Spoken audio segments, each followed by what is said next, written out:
Hello students, आज हम लोग एक बहुत इंपॉर्टेंट टॉपिक को डिस्कस करने जा रहे हैं और वो टॉपिक है student electric flux. Very important. इसके पहले लेक्चर में हमने डिस्कस किया था इलेक्ट्रिक लाइन ऑफ फोर्स। अब ये इलेक्ट्रिक लाइन ऑफ फोर्सेस क्या होती थी, उसमें हमने पढ़ा था कि it is the path along which test charge moves. तो ये वो रास्ता होता था जिसके अलावा टेस्ट चार्ज आगे बढ़ता था। ये होती थी इलेक्ट्रिक लाइन ऑफ फोर्सेस। हमने उसकी प्रॉपर्टीज भी डिस्कस की थी, जिसमें हमने बताया था कि electric line of force positive charge से बाहर की ओर निकल रही होती है, नेगेटिव चार्ज के लिए इनवर्ड होती है, और भी बहुत सारी प्रॉपर्टीज थी कि लाइन ऑफ फोर्सेस जो होती है एक दूसरे को इंटरसेक्ट नहीं करती है। डेंसिटी क्या होती है, डेंसिटी जो होती है वो मैग्नीट्यूड ऑफ इलेक्ट्रिक फील्ड को एक्सप्लेन करती है। ये बहुत सारी प्रॉपर्टीज को हमने डिस्कस किया था। आज उसी बेसिस पे हम एक और इंपॉर्टेंट टर्म डिस्कस करने जा रहे हैं, वो है इलेक्ट्रिक फ्लक्स। क्लियर? तो चलिए आइए जरा समझते हैं इलेक्ट्रिक फ्लक्स क्या होता है। तो मान लीजिए स्टूडेंट, ये इलेक्ट्रिक लाइन ऑफ फोर्सेस हमारे पास है। Electric line of forces electric field को एक्सप्लेन करती है। अब यहां पे सारी लाइन ऑफ फोर्सेस अगर पैरेलल है, सारी की सारी लाइन ऑफ फोर्सेस अगर पैरेलल है, किस तरीके से अगर दिख रही है, तो ये किस फील्ड को रिप्रेजेंट करती है? तो हमने पढ़ा था यूनिफॉर्म फील्ड को रिप्रेजेंट करती है। तो ये एक तरीके की यूनिफॉर्म फील्ड है हमारे पास। ओके, अब स्टूडेंट इसका फील्ड स्ट्रेंथ E से डिनोट कर लेते हैं। अब अगर मान लो एक सरफेस की बात करते हैं, ये लो सरफेस है, this is a circular surface, circular surface, circular surface. अब एक सरफेस है, अब ये लाइन ऑफ फोर्सेस इस सरफेस से जब पास होगी, इस सरफेस से जब ये लाइन ऑफ फोर्सेस बाहर निकलेगी, कट करते हुए, इसको ऐसे कट करते हुए बाहर निकलेगी,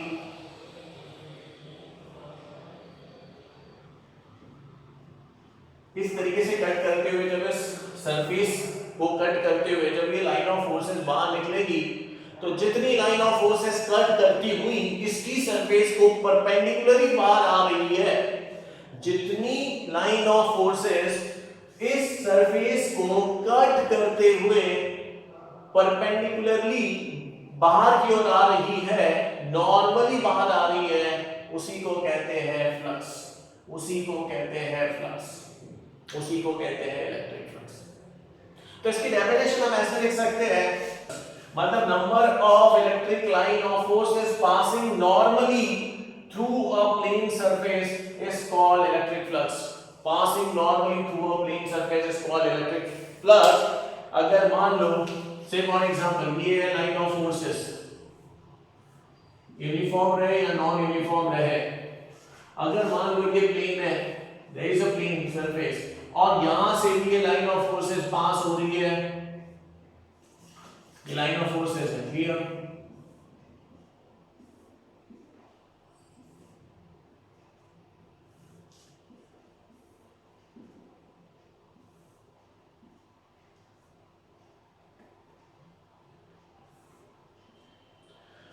तो इस सरफेस में से जितनी लाइन पास होती हुई नॉर्मली बाहर निकल आती है, उसी को कहते हैं इलेक्ट्रिक फ्लक्स। तो ये जो है आप इसको ऐसे लिख सकते हो स्टूडेंट, ये जो है इसे कहेंगे फ्लक्स, इलेक्ट्रिक फ्लक्स। जितनी लाइन ऑफ फोर्स है उस सरफेस को नॉर्मली बाहर कट करती हुई निकलती है, उसे इलेक्ट्रिक फ्लक्स कहा जाता है। नॉर्मली का मतलब होता है उस सरफेस को परपेंडिकुलरली जब बाहर आती है, उसे कहते हैं इलेक्ट्रिक फ्लक्स। से फॉर एन एग्जांपल, मान लीजिए ये सरफेस है, अब इस सरफेस में से ये लाइन ऑफ फोर्सेस है, जितनी लाइन ऑफ फोर्सेस इसको कट करती हुई इसकी ये वाली सरफेस को परपेंडिकुलरली बाहर आएगी, उसे कहेंगे हम लोग electric flux, just like this. Okay, तो इलेक्ट्रिक फ्लक्स जो है,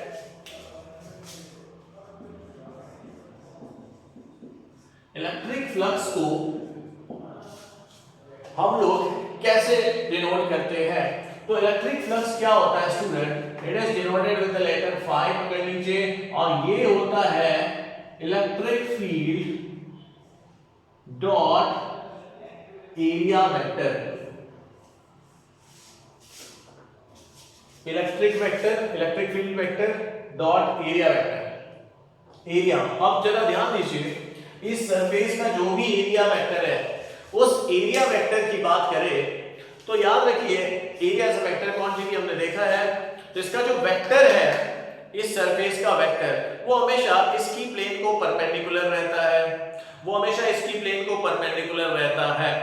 तो अगर ये वाला अगर मान लिया जाए इस सरफेस का एरिया वेक्टर जो होगा वो इसकी सरफेस को परपेंडिकुलर होगा, अगर मैंने इस सरफेस को ऐसा कर दिया तो ये उसका एरिया वेक्टर होगा जो कि वो इसकी सरफेस को परपेंडिकुलर होगा।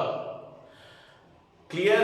अब मान लो इलेक्ट्रिक फील्ड लाइंस जो होती है वो ऐसी कट करती हुई आगे बढ़ रही है, ये इलेक्ट्रिक फील्ड लाइंस है, ये एरिया वेक्टर है, तो ये वाला एरिया वेक्टर और ये इलेक्ट्रिक फील्ड का जो वेक्टर है इनका जब आप डॉट प्रोडक्ट लोगे तब आपको मिलेगा इलेक्ट्रिक फ्लक्स। तो हमने देखा है कि यहाँ पे फ्लक्स जो होता है E डॉट A कहलाता है।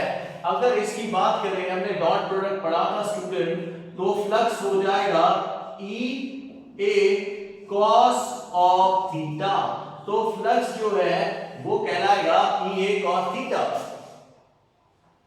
क्या कहलाएगा? E A cos theta. Clear? अब फ्लक्स जो है वो आपकी एक स्केलर क्वांटिटी है, it is a scalar quantity, it is a scalar quantity. दूसरा इसका यूनिट है, इट इज एक्सप्रेस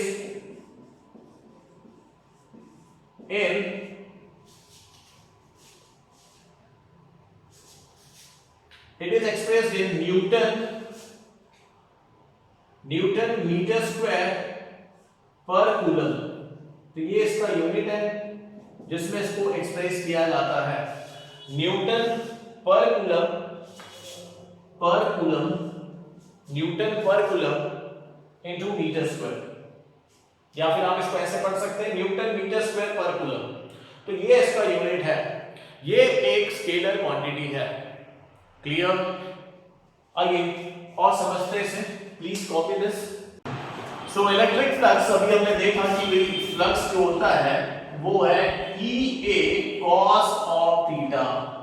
क्लियर? मतलब ये है कि इलेक्ट्रिक फ्लक्स जो है बढ़ता है, अगर E बढ़ता है तो मतलब E अगर स्ट्रॉन्ग है तो आपका इलेक्ट्रिक फ्लक्स भी बढ़ जाएगा, मतलब E फ्लक्स की वैल्यू E पे डिपेंड करती है। साथ ही साथ अगर फ्लक्स बढ़ता है, अगर आपका एरिया अगर बढ़ जाता है, क्योंकि ज्यादा से ज्यादा, से फॉर एग्जांपल देखिए स्टूडेंट्स, ये है आपका सरफेस, इसका एरिया वेक्टर बाहर की ओर होगा। अब मान लो ये देखो, थोड़ा सा कंसेप्ट समझो अभी। अच्छा, ये जो लाइन है ये हमने यूनिफॉर्म फील्ड बनाई हुई है यहाँ पे, और यूनिफॉर्म फील्ड जो है ये इस टाइप की इवन मान लेते हैं, थोड़ा समझिए इस बात को। और इसका जो भी एरिया वेक्टर है, इसका एरिया वेक्टर जो भी रहेगा हम ऐसे मान लेते हैं, इस सरफेस का area vector is A। Okay, A1 ले लो इसको। अब दूसरा केस ले लेते हैं, थोड़ा समझो बात को। सेम केस,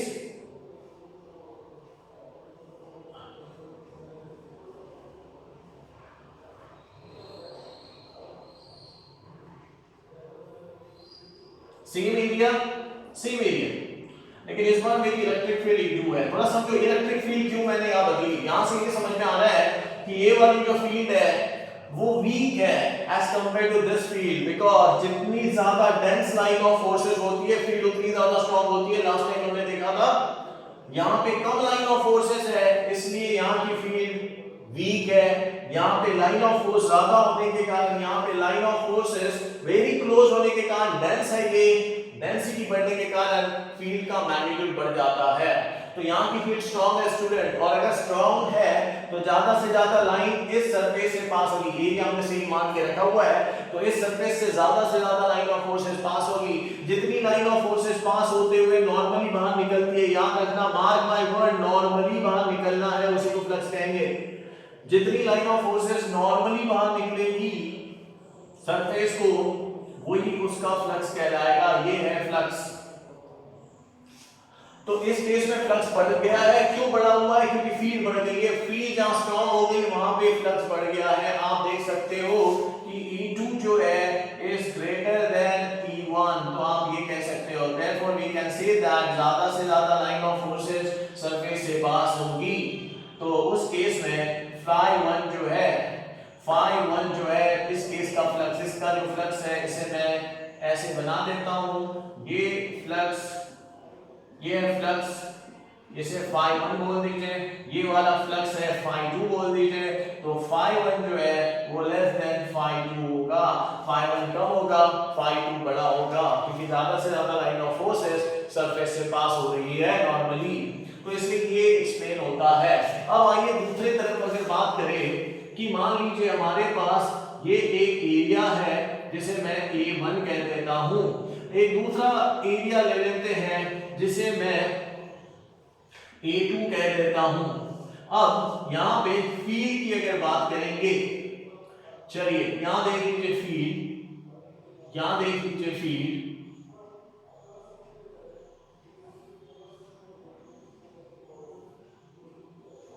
ठीक है। अब यहां देख लीजिए वही फील्ड E1 ही लेंगे यहां पे, ठीक है। यहां पे भी फील्ड सेम ही लेंगे हम लोग।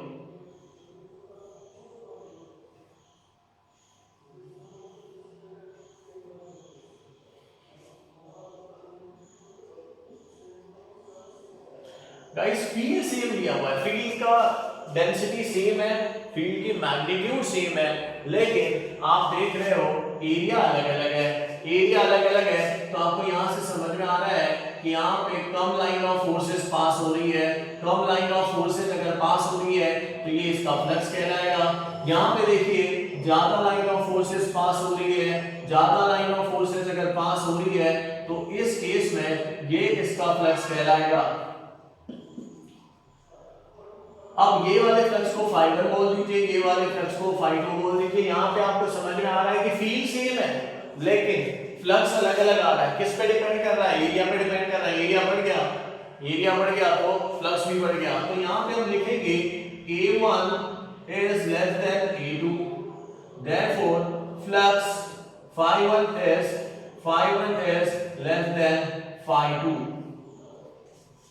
तो आप देख सकते हैं जहां का एरिया बढ़ा वहां पे फ्लक्स भी बढ़ जाएगा, जहां का एरिया कम वहां का फ्लक्स कम। तो इसके बेसिस पे हमने ये लिखा हुआ है कि अगर फ्लक्स एरिया एक फील्ड बढ़ती है तो फ्लक्स भी बढ़ेगा, एरिया बढ़ता है तो फ्लक्स भी बढ़ेगा। एक और इंपॉर्टेंट पॉइंट स्टूडेंट, ये बहुत इंपॉर्टेंट रिलेशन है ये, ठीक है। इसमें एक और चीज आपको समझ में आ रही है, थीटा यहाँ पे कोसाइन ऑफ एंगल थीटा आ रहा है। अब ये कोसाइन ऑफ एंगल थीटा क्या है? तो cosine of angle theta where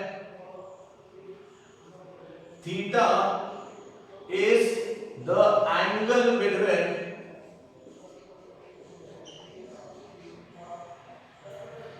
E and A vectors। तो स्टूडेंट्स याद रखिए E और A वेक्टर के बीच का एंगल होता है थीटा। तो ये थीटा क्या एक्सप्लेन करता है? It is the angle between electric field and area vector. Electric field और एरिया वेक्टर के बीच का जो एंगल है उसे हम लोग थीटा कहते हैं। अब इससे एक और सामने आती है बात, मतलब फ्लक्स थीटा पे भी डिपेंड करता है। अब क्या होगा तो ये समझ लीजिए, अगर थीटा बढ़ेगा, जरा ध्यान दीजिए, थीटा बढ़ेगा तो cos ऑफ थीटा की वैल्यू कम आएगी, cos ऑफ थीटा की वैल्यू कम आएगी तो फ्लक्स कम होगा। मतलब ये कि cos की वैल्यू बढ़ेगी तो फ्लक्स की वैल्यू बढ़ेगी, cos की वैल्यू बढ़ेगी तो फ्लक्स की वैल्यू बढ़ेगी। और cos की वैल्यू कब बढ़ेगी? अगर थीटा छोटा होगा तो, बिकॉज cos मैक्सिमम कहां होता है? तो cos मैक्सिमम होता है थीटा की वैल्यू जब 0 होती है तब cos मैक्सिमम होता है, बिकॉज cos ऑफ 0 इज 1। तो cos की मैक्सिमम वैल्यू 1 होती है, और कब होती है? जब थीटा की वैल्यू 0 होती है। अगर थीटा की वैल्यू 0 है, इसका मतलब है फील्ड और एरिया दोनों वेक्टर एक दूसरे के अलाइन होने चाहिए, दोनों वेक्टर एक दूसरे के अलाइन होने चाहिए, then only you can say that maximum flux देखने को मिलेगा। क्लियर? तो इससे में एक चीज समझ में आ रही है स्टूडेंट कि फ्लक्स जो है वो cos थीटा पे डिपेंड करता है।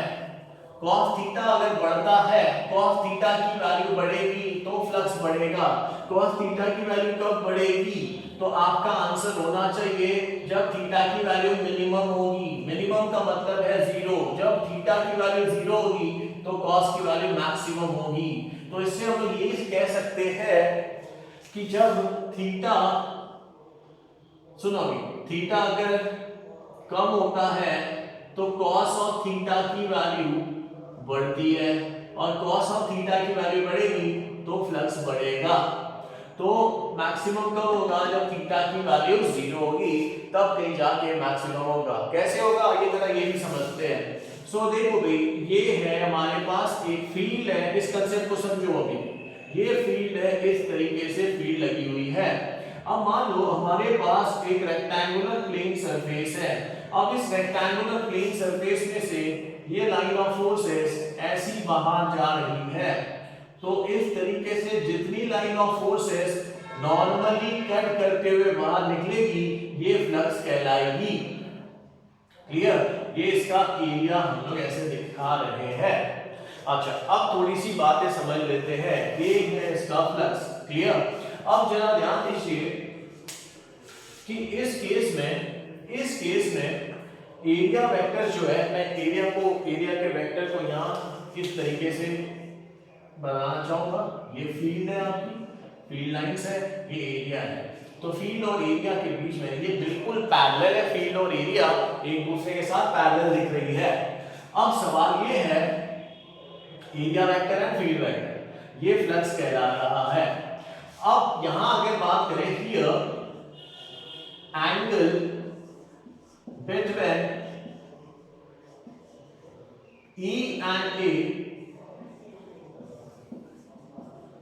is 0 because E is parallel to A. So E is parallel to A. E किसके साथ पैरेलल है? A के साथ पैरेलल है। तो इस केस में ऐसा देखते हैं। अब चलिए आइए, इसी को अगर मान लो, इसी प्लेन को मैं थोड़ा सा टिल्ट कर देता हूं। टिल्ट कर देते हैं, प्लेन को टिल्ट कर देते हैं। अब थोड़ा सा ध्यान दीजिए, मैंने प्लेन को ऐसे टिल्ट कर दिया, ये इस तरीके से टिल्ट कर दिया। अच्छा, अब इस केस में फील्ड हमारी वही है,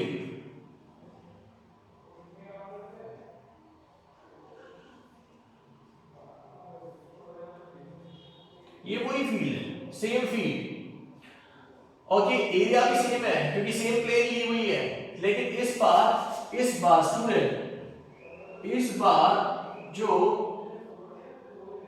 एरिया वेक्टर समझ में आ रहा है हमें, वो एरिया वेक्टर इस प्लेन को परपेंडिकुलर होगा। ये एरिया वेक्टर है, ये आपकी फील्ड वेक्टर है। इसको मैं अलग पेन से मेंशन करता हूं, ये आपका फील्ड वेक्टर है।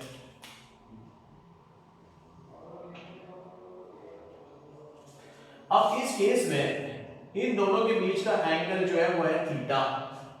अब आप ये देखिए कि जितनी लाइन यहां से पास होगी वो फ्लक्स कहलाएगा, ये आप सभी को पता है। लेकिन कौन सी लाइन? वो लाइन जो कि सरफेस को परपेंडिकुलर होनी चाहिए। क्या ये वाली लाइन परपेंडिकुलर है सरफेस को? नहीं। क्या ये लाइन परपेंडिकुलर है सरफेस को? नहीं। तो फिर आपको क्या करना पड़ेगा? आपको इन लाइन का वो कंपोनेंट लेना पड़ेगा जो एरिया के अलाउंग होगा, या फिर आप ऐसा भी बोल सकते हो एरिया वेक्टर का वो कंपोनेंट लेना पड़ेगा जो फील्ड वेक्टर के अलाउंग आएगा, जिसे आप कहते हो, इसको अगर कंपोनेंट आपने फील्ड के अलाउंग ले लिया तो वो हो जाएगा a cos of theta. Vector का रूल है, इसका प्रोजेक्शन अगर इसके अलाउंग लिया आपने तो वो आ जाएगा a cos थीटा। तो इस केस में जो फ्लक्स आएगा, क्या मैं बोलूं, हो जाएगा E into a cos of theta।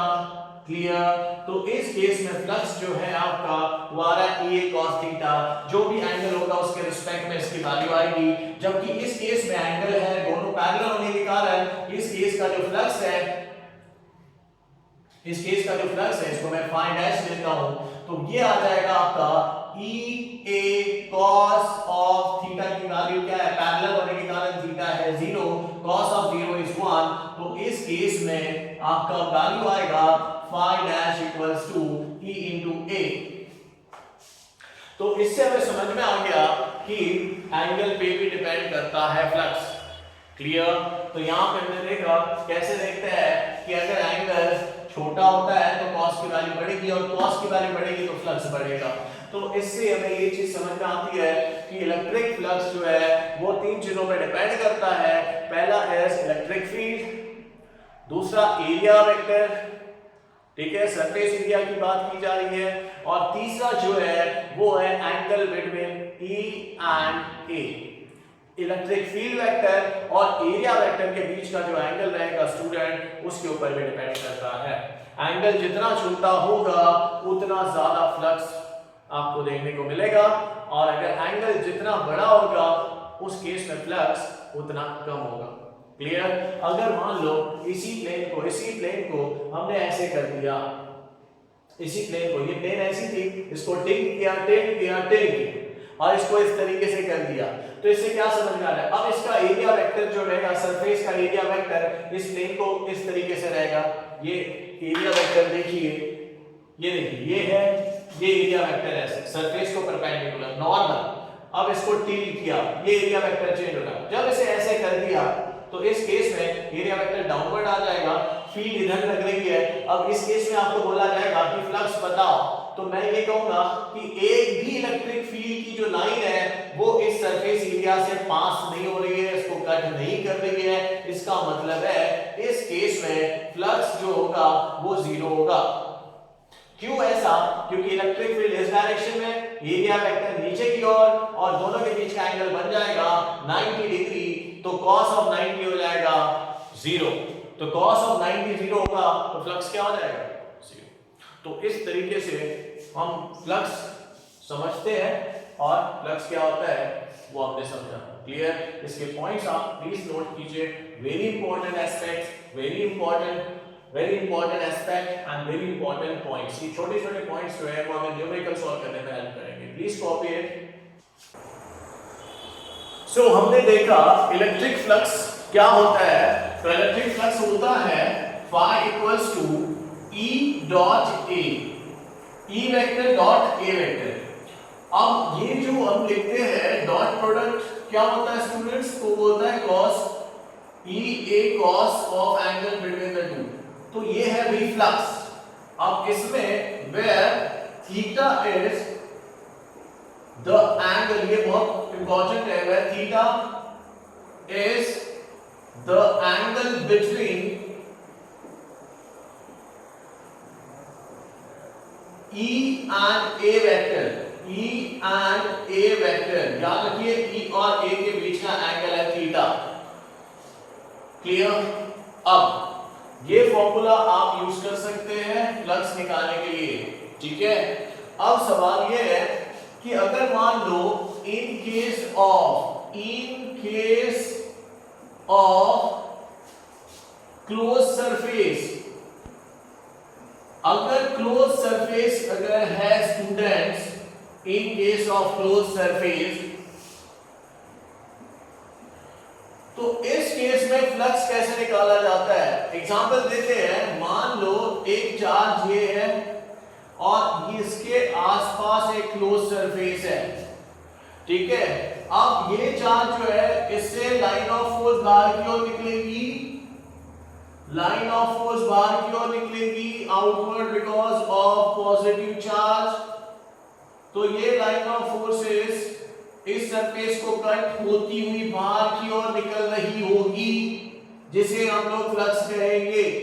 अब इस केस में अगर फ्लक्स निकालना है तो हम ये फॉर्मूला डायरेक्टली नहीं लगा सकते हैं। तो इस केस में हम करते क्या स्टूडेंट्स, तो इस केस में हम एक छोटा सा सरफेस कंसीडर करेंगे। मान लीजिए एक छोटा सा सरफेस हमने कंसीडर किया, ठीक है। यहां से ये इलेक्ट्रिक लाइन ऑफ फोर्स, ये इलेक्ट्रिक फील्ड है जो ये ब्लैक लाइन से हमने दिखाई हुई है। ये जो छोटा सा सरफेस है इसे हम लोग एक इसका जो वेक्टर है एरिया वो हम लोग यहां दिखा रहे हैं इस तरीके से dA। तो ये dA जो है it is a vector, area vector, और E जो है वो फील्ड है जो बाहर की ओर निकल रही है। ऐसे केस में हम क्या कहते हैं कि यहाँ इस छोटे से सरफेस से जो लाइन ऑफ फोर्सेस बाहर निकल रही होगी वो यहाँ का फ्लक्स बताएगी, जो कि हम मान लेते हैं एक स्मॉल फ्लक्स कहलाएगा, जिसे हम लिख सकते हैं E into dA, ऐसे लिख सकते हैं। लेकिन हमें तो पूरी सरफेस से निकलने वाला फ्लक्स चाहिए, तो इस केस में आपको ये छोटे छोटे फ्लक्स को जोड़ना पड़ेगा। जोड़ने के लिए हम लोग यूज करते हैं इंटीग्रेशन। तो इंटीग्रेशन आपको क्या करना पड़ेगा, ऐसे छोटे छोटे फ्लक्स को जोड़ते हुए ये नेट फ्लक्स जो निकल आएगा इस केस में, so you have to integrate the equation। तो इसको ऐसे छोटे छोटे फ्लक्स को ऐसे छोटे छोटे एरिया अगर आपने लिए हुए हैं और उन सब का अगर आपने फ्लक्स निकाला और फाइनली उन सबको ऐड कर दिया तो उसमें आपको नेट फ्लक्स निकल आएगा इस केस में। तो इसे हम लोग ऐसे लिख सकते हैं इंटीग्रेशन ऑफ डी फाई क्या आपका E into dA, जिसे आप लिख सकते हो E dA cos of theta, where theta is the angle between E and dA। So इस तरीके से अगर एनक्लोज सरफेस अगर रहा और वहां से अगर फ्लक्स निकालना है तो हम ये फॉर्मूला यूज करेंगे, इंटीग्रेशन का कांसेप्ट अप्लाई करते हुए निकालेंगे। यहाँ पे एक सिमेट्रिक सरफेस अगर है, ये एक सिमेट्रिक सरफेस है, क्लोज सरफेस कुछ भी हो सकता है स्टूडेंट। क्लोज सरफेस आपका this can be a close surface जिसके अंदर एक चार्ज रखा हुआ है, ये भी क्लोज सरफेस है। तो इसमें भी आपको वही करना है, एक छोटा सा सरफेस ले लो जिसको आपने नाम दिया dA, इसका वेक्टर जो है इस तरीके से निकल रहा है और यहां से ये जो चार्ज है यहां से लाइन ऑफ फोर्सेस बाहर निकल रही है, ये फील्ड है। यहां पे ये थीटा ले लीजिए, इस छोटे से सरफेस से निकलने वाला जो फ्लक्स है उसे d फाई कहेंगे। d फाई क्या होगा, तो आप कहेंगे d phi is nothing but E into dA। Okay, लेकिन हम तो चाहते हैं कि पूरे सरफेस से निकलने वाला फ्लक्स निकालना है, तो इस केस में आप क्या करिए, इंटीग्रेशन ऑफ डी फाई, इसको इंटीग्रेट करेंगे E डॉट dA। इस तरीके से आप यहाँ फ्लक्स निकाल सकते हैं। तो याद रखिए स्टूडेंट, अगर क्लोज सरफेस रहा तो उसके लिए हम लोग इंटीग्रेशन का यूज करते हैं फ्लक्स निकालने के लिए, और अगर प्लेन दिया रहा तो वहां ये फॉर्मूला यूज करते हैं। ठीक है, तो ये था फ्लक्स का कंसेप्ट। अब इसके ऊपर के न्यूमेरिकल्स हम लोग आगे देखेंगे। Please note down this.